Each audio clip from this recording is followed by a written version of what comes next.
sight. In the darkness is the light. Out of the shadows of my life. In the darkness is the light. Hello, everybody, and welcome to the So Weird podcast. I'm Kat. I'm Emily. I'm Jimmy. And I'm Melissa. And tonight we are talking about the Season 3 third episode, Detention. Yay! So fun. For me personally, this is my favorite episode of Season 3. And I think part of it has to do with the fact that it's about detention, which is such a classic childhood fear. And looking back on it now as an adult, I feel like it makes me nostalgic for a time when detention was the worst possible thing that could happen. So what are your guys' thoughts on this Monster of the Week? I think it's pretty lame, to be honest. But me, I've never had detention except for, okay, that's a lie, I had it twice. But it was never that bad. I like detention because it gave me time to write, because we weren't allowed to talk or anything, so I would always be writing poems or songs or something during detention. I went a few times. Yeah, I never had detention, so I don't know if I can relate to this one, but I still like it. I only had detention a couple times, and it was both times were because I was late to school, and it was my mom's fault. Yeah, when I had detention one time was in 6th grade because I didn't finish my spelling homework. And then in 7th grade, on the first day, because I was late to class, and that was because I got totally lost. I got off the bus at the wrong school, and I couldn't find my class because I was in the wrong school.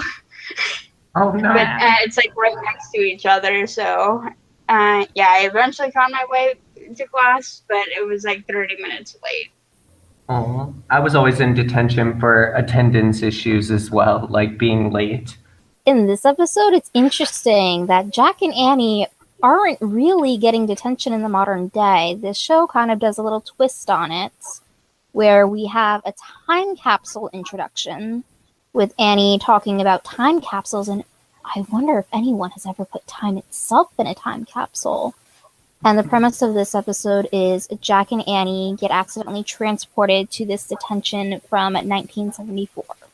And I thought it was interesting they called it a millennium time capsule, which I had to look it up, but a millennium is 1,000 years, so I wonder why they had the random 26 years. In 26 years, we will reopen it. Okay, that's a random number.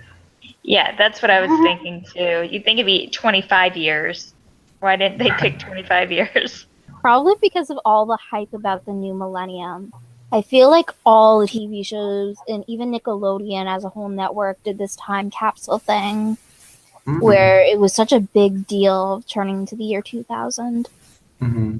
I looked up the number 26, and it is the only number that is an integer that is 1 greater than a square and 1 less than a cube. So they say that it's the only number to get sandwiched between a square and a cube.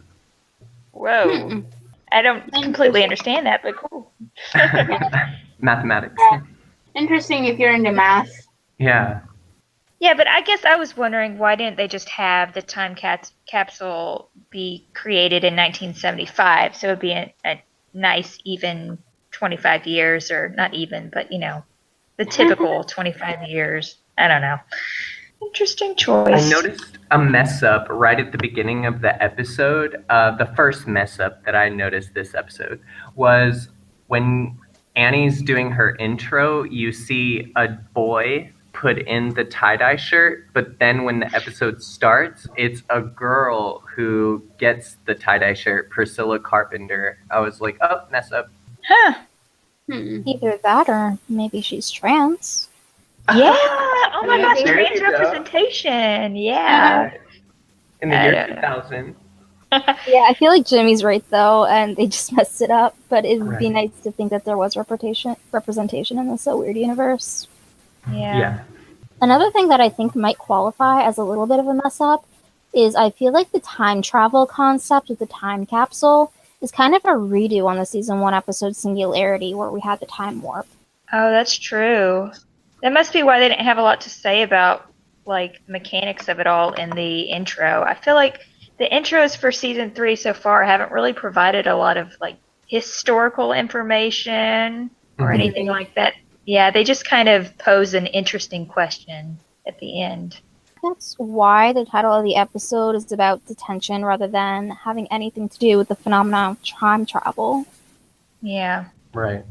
And this episode's written by John Mandel, who actually wrote 6 episodes of So Weird. Like, he wrote Eddie's Desk, which is the next episode, and then Pen Pal, Gone Fishin', Dead Ringer, and The River. Some of the better episodes of the season, actually. Agreed. Mm-hmm. And at the beginning, it's the principal who's giving out the items from the time capsule, and he only makes an appearance in one more episode, and that's the Eddie's Desk episode when he presents, him with the certificate. I never noticed that. Me neither, but it's pretty cool. Yeah.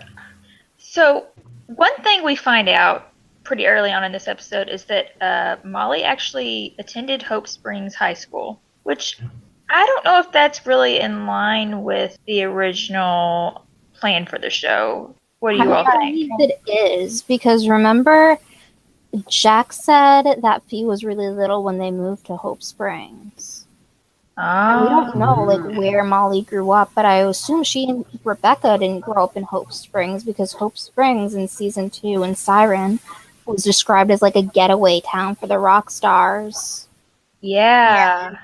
That's what I always thought, is that they moved there because that's where all the artists live.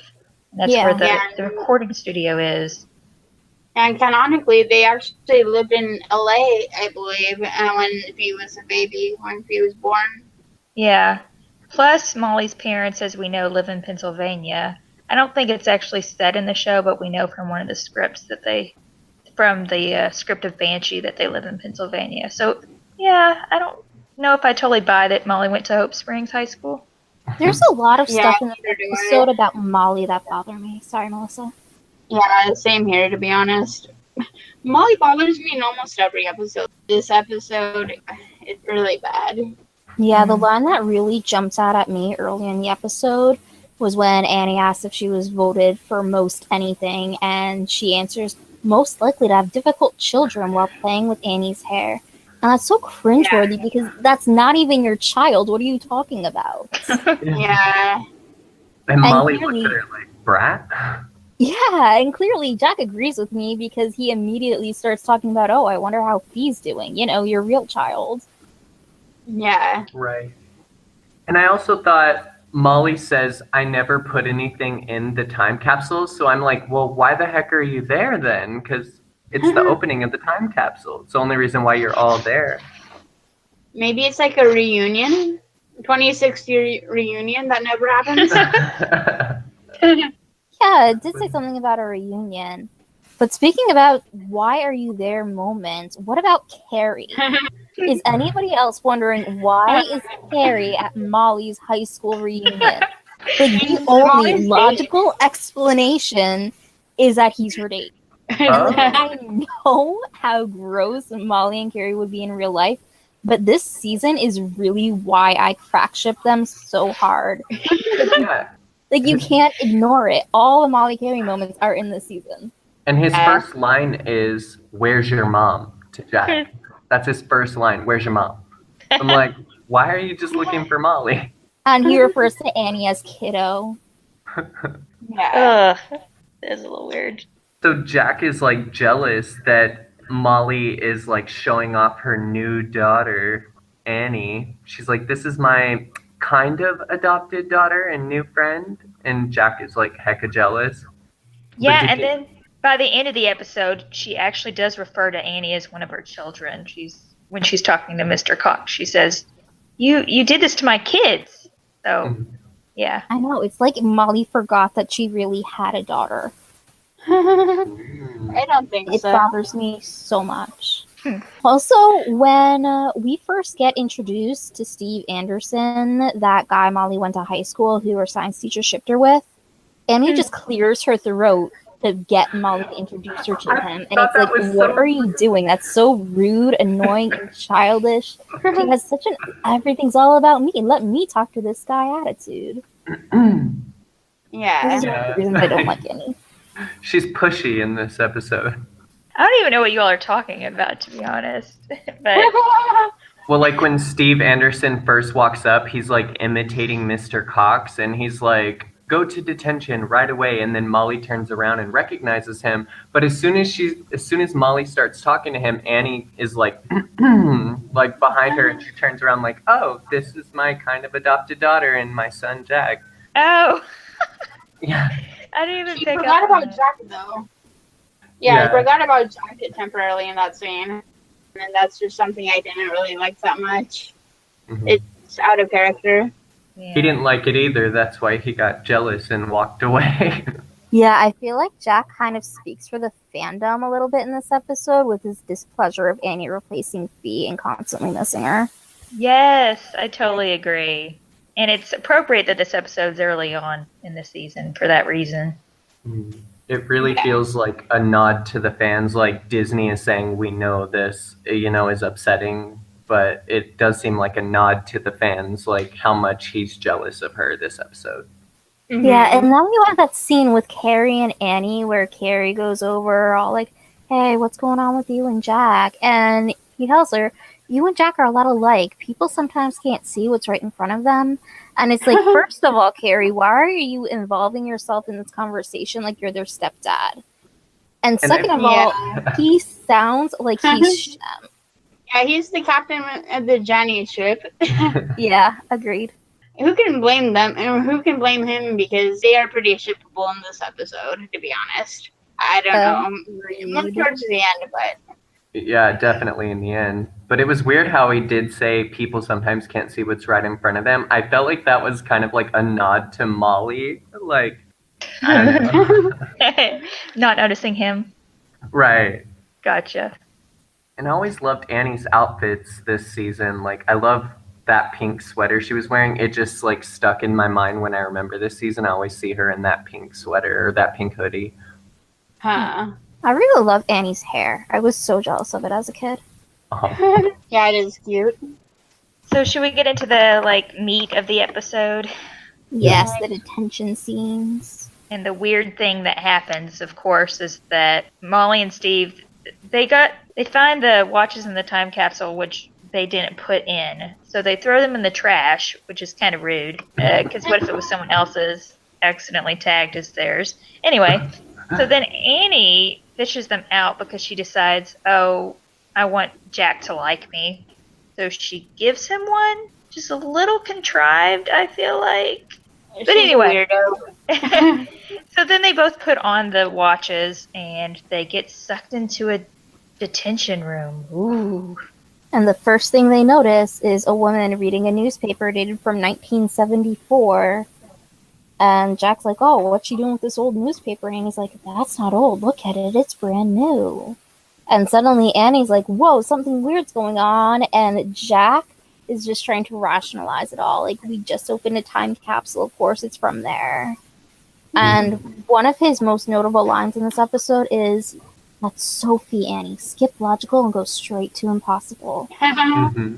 That line sticks out so much. I feel like it must have been in a promo. I feel like I've heard it a million times before. Yeah, definitely it has, because I think that was one of the commercials, is him saying skip logical and go straight for impossible. Yeah, I wish we could find that intro or that promo for it. That would be really cool to see again. I'll find it for you. I have like a bunch of commercials saved. I'm sure I have it somewhere. That would be so cool.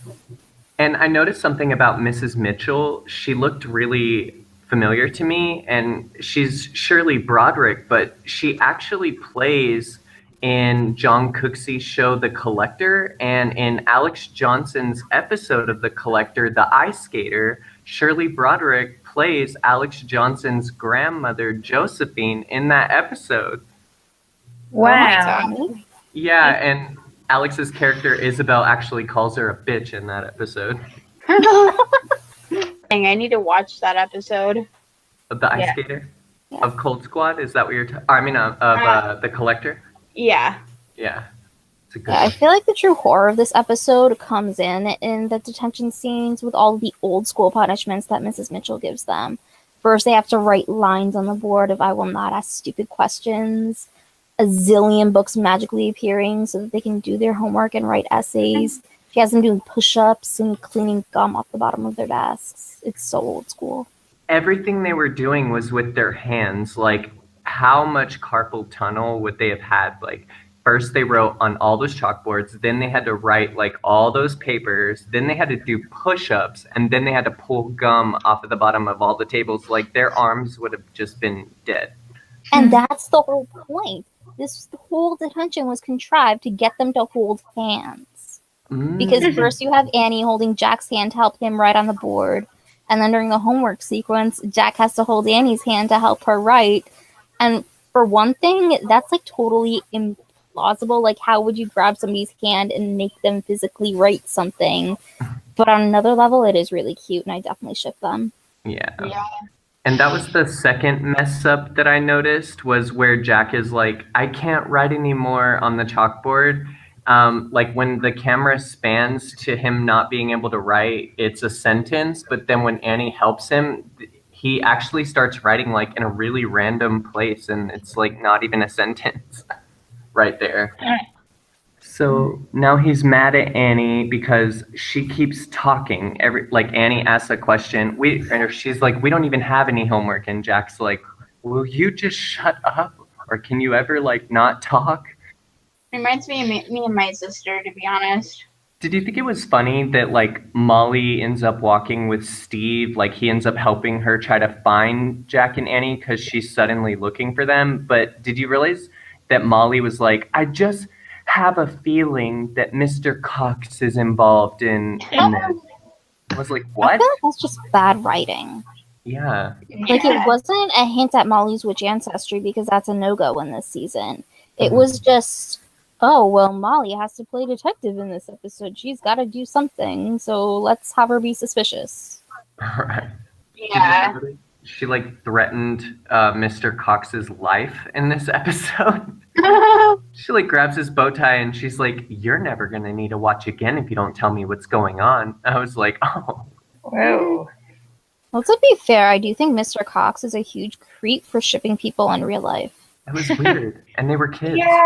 Yeah, he's got a little bit of a problem, and he takes it a little bit too seriously. And I thought it was interesting, his hair is like in the shape of horns.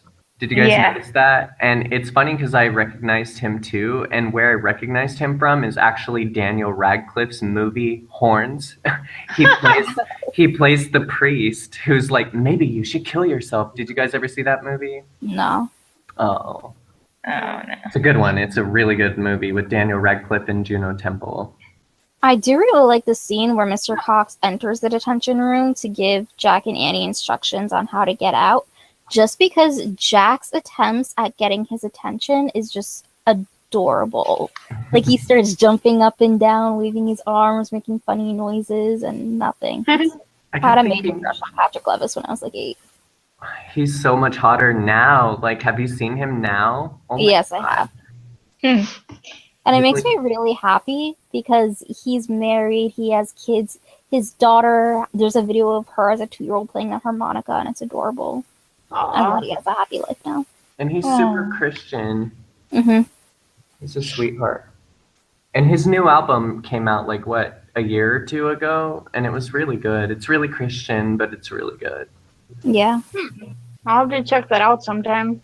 But I thought it was interesting, they didn't even try to touch Mr. Cox. Like, he's right in front of you, but they're like waving in front of him. Like, why didn't you guys try to reach out or touch him? Or Because then they would have to explain like how this phenomenon works, and season 3 writers don't do that. Yeah. And we learn something about what the watches actually are. I thought that was interesting. Do you guys want to elaborate on that?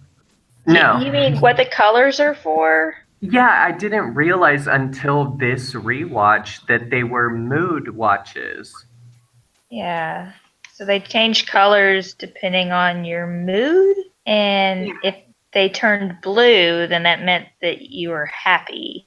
Which correct? is weird because blue is usually associated with depressed. But red obviously meant angry. Yeah. I guess capitalize Yeah. on the mood ring phase. Yes. That's what I thought about, yeah.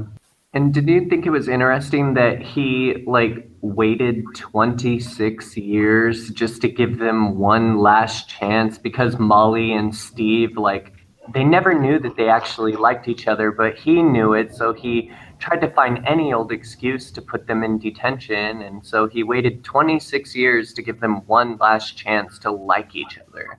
That really bothers me though, because you can tell in this episode Molly's so disinterested in him. She Like they kinda have hates zero him, yeah. chemistry together.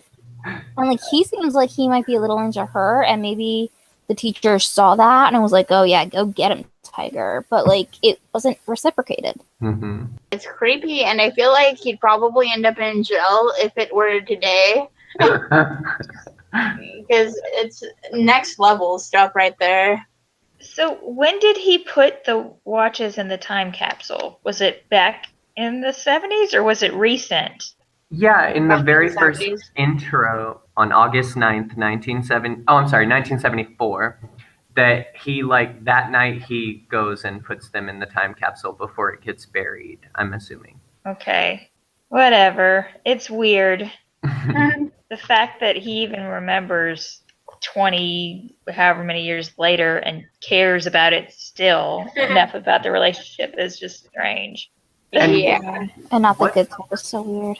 What teacher like stays at a school for that long? I was like, wow, he worked there in the 70s? Like that's crazy. And he's still there. In small Yeah. towns it happens. Yeah. And he must have just gotten out of school because, like, when he was teaching them, because I mean, they may have made it seem like he was a lot older than Molly, but Jay Brazeau is only like 6 years older than Mackenzie Phillips. That's a good catch. Yeah, he definitely doesn't look much older than her. Yeah. And did you guys notice One in a Million? Like it plays a lot in the background of this episode, Yeah. like the That instrumental. popped up a lot in my mind throughout this one. Mm-hmm. But before we get to that, we need to talk more about the Jack and Annie stuff going on in detention. Because I really love that once Jack and Annie kind of make peace, Jack goes into his protective mode and stands up to Miss Mitchell. I just love Jack playing hero. It's so cute. Yeah. Yeah, And that's this- probably my favorite part, to be honest. Yeah, except then when Annie can see the door, and Jack tells her, "You may not get another chance, Annie, ever." I feel like that's really out of character because Jack would never admit that something weird is going on. Yeah. I noticed that too, but Miss Mitchell had just said, like, you can go, Missy, but he'll be here for eternity. And then when he said forever or ever, he kind of glances at Miss Mitchell. Like, I think it was because of the line that she had just said right before that. I did notice that part. Yeah, but I don't think Jack would buy into it. Like, I don't. He thought it was a Jack would dream. entertain the notion of being there forever. Didn't Jack think he was in a dream? Mm-hmm. Well, at the end of the episode, he becomes convinced that the whole thing was an elaborate illusion that Mr. Yeah. Cox set up as like a prank or something. And then he starts acting really cocky. And that reminded me about how when I was a kid, I went through a phase where I really disliked Jack. And like I just thought he was too much of a cocky asshole. I kind of hate that, like, he goes against wanting to believe anything. Like, he does it almost to not believe. Like, first he's like, oh, it's a dream. And then, of course, Annie's like, so we both had the same dream? How do you explain that? I was like, oh, how many times have they said that line in this show? Like, what, 4 different times? But then once he realizes Mr. Cox gave them the watches, then he just changes his whole like interpretation of what happened. He's like, oh, so it did actually happen, but it was an illusion. Yeah. I'm like, geez, like you just don't want to believe it no matter what. Mental gymnastics. But it was interesting that he's like, Mrs. Mitchell, she was great. But then we find out that Mrs. Mitchell could have been a ghost because Mr. Cox didn't actually, he didn't like put up an illusion. So that was just like something that happened because of the watches putting them in detention. But he said he like didn't set up like that Mrs. Mitchell should have been there and that she passed away several years ago. So that was weird to Mr. Cox. Maybe she was a ghost. I really like how Annie follows up on that with passed on. Like, with that tone of voice, like she doesn't know what the phrase means. Oh. No. I think she knew. I don't know. I have my Yeah. doubts about Annie's intelligence. Uh-huh. I thought she was like basically saying like passed on like she died. Like, oh my god, she's Yeah, dead. that Like, would have made sense if she'd said that. But just repeating the phrase? mhm. Like, would Disney not let them use anything other than that specific euphemism? Mm. I think it was like the producers or something. Like, I really think it's John Mandel that we could blame for how this season went because he executive produced every episode this season. So I really think it's all his fault Okay, get our because he pitchfork. wrote this episode. And did you guys like Jack's line when he's like, Annie, I'm going to tell you something about me. No one pulls the wool over my eyes. I loved that. Yeah. So now we get to the end. Or no, earlier, like when Carrie came up to talk to Annie, that's when we see her whittling the flute. But I kept thinking, how did she make it hollow? Like, what did she use? Because we just saw her with sandpaper. I mean, she lived with Native Americans in South America, so maybe they taught her how to do that stuff. It's Native American stuff, so. Well, she said she didn't even know that she could play the flute until she started playing, which is a reference back to Lightning Rod, I think, when her mom is like, she could pick up nearly any instrument and play it without even practicing. That's like a gift she has. Yeah. Maybe the stick told her how to whittle it. I'm She says- jealous. Like this stick. So what are your guys' thoughts on the song One in a Million Worlds? I love it in general, but it does not feel like a Molly Phillips song. It feels more like an Annie song. So I don't like it for being Molly's song, but I love it in general. I never really understood what the lyrics were trying to say. Like, Carrie makes her feel like she's in high school again. I feel like even oh, is that then, why Molly wrote it? that does bother me that it's totally not a Molly Phillips song. She would never write this. It sounds like it was written by a 12-year-old with a crush on some guy in their music class or something. Well, Terry Frewer is new to this season as well, and he wrote a lot of the season 3 songs. They're all kind of vapid. Yeah, I definitely agree with Melissa that it sounds like a song that Annie would have wrote, and it would make sense for Annie to write it because she would be daydreaming about Jack, obviously. Like, who would Molly even be singing about? It can't be Rick, because what are Steve the chances Anderson. there would be you and me? There is no more them anymore. It can't be Steve Anderson, because Molly clearly doesn't care about him. It can't be Tad Raxel, because he doesn't exist in this season. So that just leaves Carrie. It's the merman. Oh no.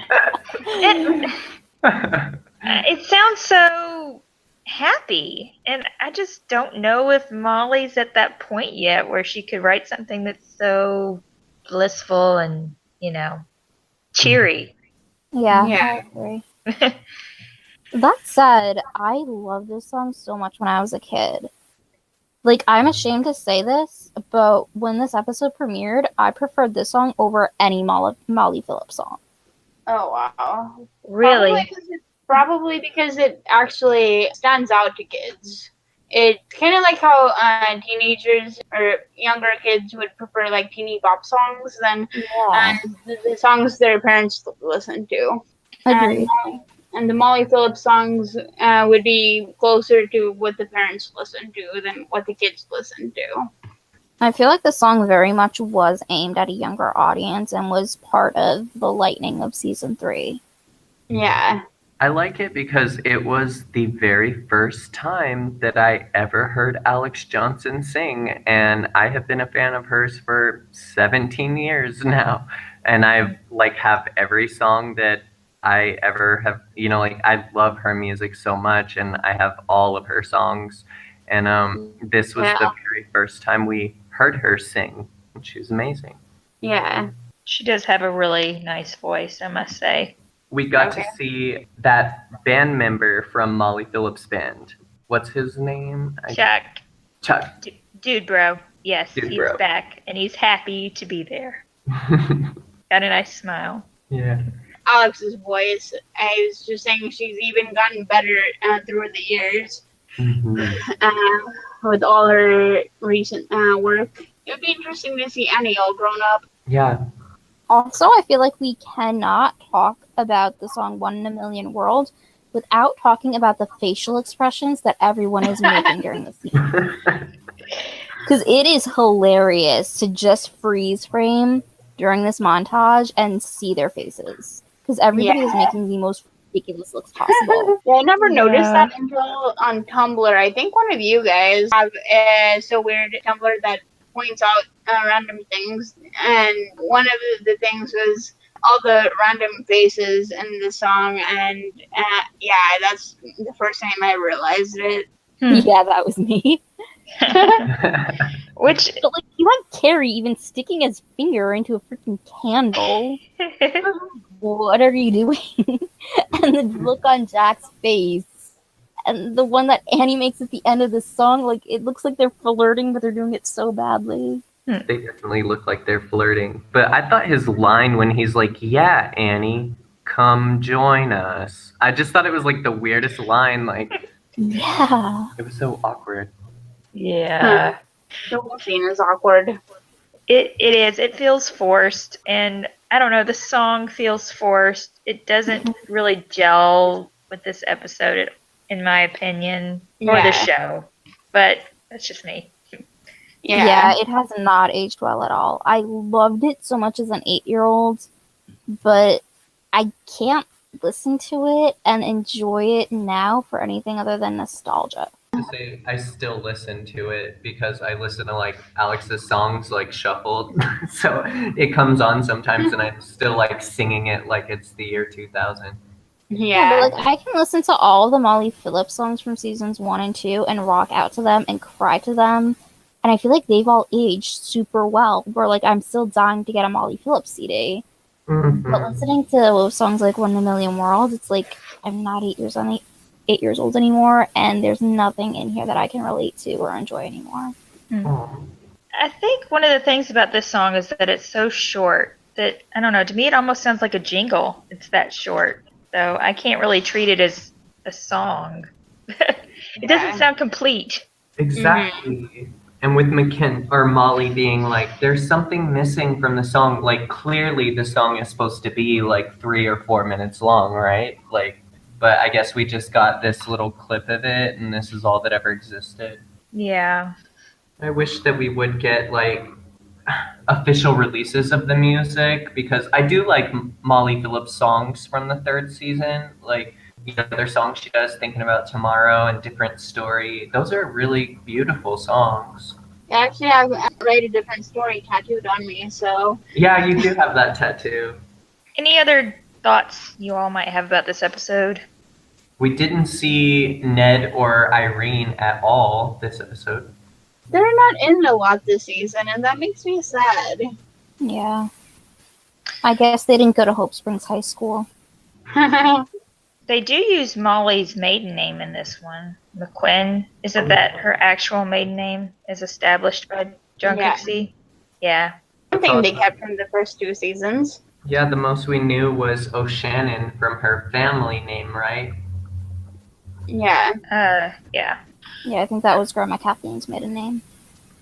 I guess the other thing I would mention is Jay Brazeau played Mr. Cox in this episode, and if you all listen to our original season 3 episode where we talk about the plans for the original season 3, we realized that Jay Brazeau had actually been considered for the part of the unhappy man. It sounds like they created the episode with him in mind. Yeah. And the unhappy man episode was the one where some creepy dude walks around and whispers things in people's ears. So I guess they still did cast him as the creepy dude. Yeah. So he definitely plays the part well. I could totally see him running around whispering things in people's ears. Yeah. Alright, so are we ready to go into final ratings? Yeah, sure. I'm gonna give it I guess another 6 out of 10. Like, it was a good episode because we really got to see a lot of Jack's frustration and Annie's rudeness. And it's the first episode where Annie sings, and that is just like a highlight in my entire life. So I definitely give it above a 5, a 6, because they messed up twice. Melissa, what about you? I think I would give it 7 out of 10. Similar reasons as the last episode. It's just, it doesn't really stand out to me that much, but it does have a few good points. So I guess I would give this one another thumbs up and thumbs down, just because I do kind of like it. I like the scenes of Jack and Annie in detention.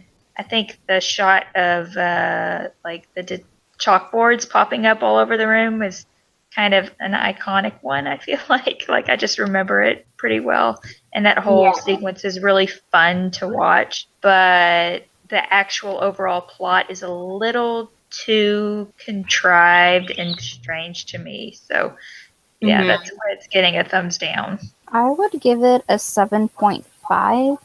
And I really want to give it a higher rating because it's my favorite episode of season 3. And I love it for the nostalgic kid horror of Detention and the Janny shipping and Mary Crack shipping.